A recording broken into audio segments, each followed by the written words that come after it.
11वां MCQs है the least count of vernier caliper is 0.001 metre, 0.1 millimetre, 0.01 centimetre, all of these. तो my dear students, आप लोग first year physics book page 11 पे the least count error का topic देख सकते हैं, जहाँ पे लीस्ट काउंट की डिफिनीशन है और इसी तरह लीस्ट काउंट एरर के बारे में आपको बताया गया है। दूसरे पैराग्राफ में least count of vernier caliper और least count of spherometer given है। तो इस MCQs में हमसे least count of vernier caliper का पूछा गया है, तो आप लोग ये अपने साथ नोट कर लें। Least count of vernier caliper 0.1 millimetre या 0.01 सेंटीमीटर या 0.001 मीटर, तीनों ठीक हैं, तीनों एक दूसरे के बराबर हैं, ठीक है। तो इस हिसाब से हमारा जो करेक्ट ऑप्शन है वो है डी। लेकिन अगर इस MCQs में वो आपको the least count of vernier caliper की बजाय स्फेरोमीटर दे दे, वर्नियर कैलिपर की जगह पे वो आपको स्फेरोमीटर दे दे, स्फेरोमीटर, तो फिर आप क्या करोगे? तो ये भी आप लोग अपने साथ नोट कर लें। Least count of spherometer 0.01 millimetre या 0.001 सेंटीमीटर या 0.0001 मीटर, ठीक है। तो ये least count of vernier caliper है, जबकि ये लीस्ट काउंट ऑफ स्फेरोमीटर है। 12वां MCQs है least count error can be reduced by, options are using instrument with higher resolution, improving experimental techniques, both A and B, none of these. 12वां MCQs आपसे ये कह रहा है कि लीस्ट काउंट एरर को हम किस तरह कम कर सकते हैं।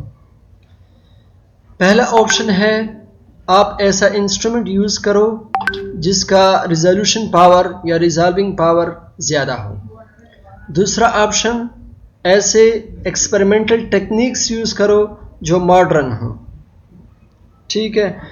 और सी ऑप्शन के मुताबिक दोनों तरीके हम यूज कर सकते हैं। D option none of this. तो फर्स्ट ईयर फिजिक्स पेज 11 आप लोग देख सकते हैं। We can reduce the least count error by using instruments with high resolution and improving experimental techniques etc। तो इस हिसाब से जो हमारा करेक्ट ऑप्शन है वो है सी। MCQs number 13, error that arises due to changes in temperature, humidity, wind velocity etc is called, options है systematic error, personal error, instrumental error, none of these।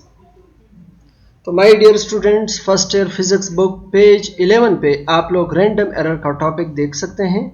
सबसे पहले रैंडम एरर की डिफिनीशन है, उसके बाद एक्सप्लेनेशन है, ठीक है। तो इस एक्सप्लेनेशन में आप लोग क्लियरली देख सकते हैं कि जो टेम्परेचर, ह्यूमिडिटी, विंड वेलोसिटी में चेंज आता है, इस वजह से जो एरर पैदा हो जाए उसको हम रैंडम एरर कहते हैं, ठीक है। तो इस हिसाब से जो करेक्ट ऑप्शन है वो है none of these. MCQs number 14, error that arises due to the person unbiased taking reading is called systematic error, personal error, instrumental error, random error. तो first year physics book page 11 आप लोग देख लें। ऊपर heading है personal error, उसके बाद है रैंडम एरर, ठीक है। अगर एक बंदा ईमानदारी के साथ रीडिंग ले रहा है, इसके बावजूद अगर उससे गलती हो जाती है तो इसको हम रैंडम एरर कहेंगे, ठीक है। यहाँ पे आप लोग देख सकते हैं पर्सनल अनबाइस्ड एरर, ठीक है। ये अल्फाज यहाँ पे आप लोग देख सकते हैं रैंडम एरर के हेडिंग के नीचे। लेकिन अगर एक बंदा जानबूझकर एरर पैदा करने की कोशिश करता है, ठीक है, मुनाफकत, हसद, बोगस की वजह से वो जानबूझकर गलत रीडिंग ले रहा है, तो इसको हम पर्सनल एरर कहेंगे, ठीक है। तो ये बाइस्ड और अनबाइस्ड का लफ्ज़ जो है ये बहुत ज़्यादा इंपॉर्टेंट है, आप लोग नोट कर लें। अगर लफ्ज़ बाइस्ड आ जाए, ठीक है, तो फिर आप लोगों ने पर्सनल एरर ठीक करना होगा। अगर अनबाइस्ड लफ्ज़ हो, जिस तरह इस MCQs में दिया हुआ है अनबाइस्ड, तो फिर इसको हम रैंडम एरर कहेंगे, ठीक है। तो अगर एक बंदा ईमानदारी के साथ काम कर रहा है, उससे गलती हो जाती है, इसको हम रैंडम एरर कहेंगे। लेकिन अगर एक बंदा जानबूझकर एरर पैदा करने की कोशिश कर रहा है, तो फिर आप लोगों ने पर्सनल एरर टिक करना होगा। MCQs number 15. The smallest increment measurable by measuring instrument is called accuracy, precision, resolution, uncertainty. तो first year book page 30 number जो पेज है वो आप लोग ओपन कर दें। फर्स्ट चैप्टर के की पॉइंट्स आप लोग के सामने आ जाएंगे।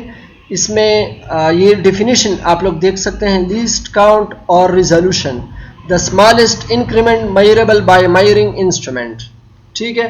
तो अगर ऑप्शन में आपको लिस्ट काउंट गिवन है तो भी ठीक है, अगर रिजोल्यूशन गिवन है तो भी ठीक है, अगर दोनों गिवन है तो फिर बोथ का ऑप्शन ज़रूर होगा, ठीक है। तो इस हिसाब से हम जो है सी ऑप्शन को टिक करेंगे, ठीक है। वो कम से कम मेजरमेंट जो एक इंस्ट्रूमेंट आपको दे सके उसको हम रिजोल्यूशन या इंस्ट्रूमेंट का लिस्ट काउंट कहेंगे, ठीक है।